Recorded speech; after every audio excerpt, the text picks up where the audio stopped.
then I thought about purchasing my own boat and permit, but you gotta put up a lot of money, a minimum of like $500,000 for to even $1 million for the boat and the permit, and that's just a basic package.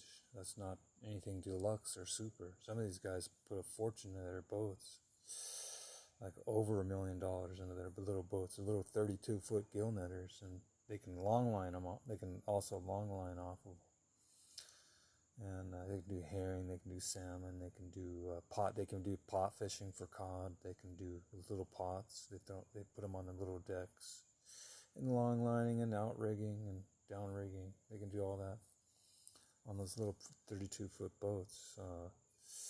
But it's still an investment. Even if you get a cheap little rundown fixer-upper, it's still going to cost you just around $200,000 just for the boat. But if you want it running right, you got to spend at least that much. Otherwise, it's going to be probably a lemon. But yeah, I was looking at a boat up there, just a little boat.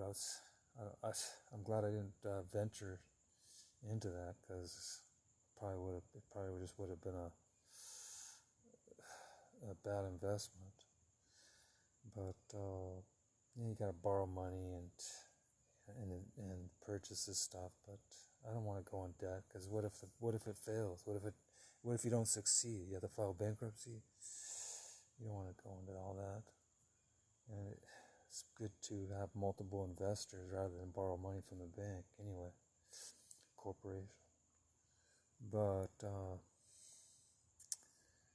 I don't even know how to go about that. I'd have to get further schooling on that, how to do it. But yeah, I'm glad I didn't pursue it, because it is a big challenge to run your own commercial fishing operation. It's not just paying all your bills, but you got to maintain your boat. It's horrendous for fuel. You got to fuel. It's like several thousands of dollars just to fuel up your boat. And there's a lot to it. Insurances, and you gotta be in compliance with all the codes and with the Coast Guard and with everyone. It's a big undertaking. You gotta really be into it if you want to put that kind of effort into it.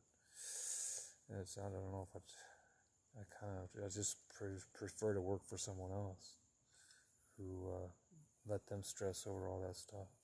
And they stress over it.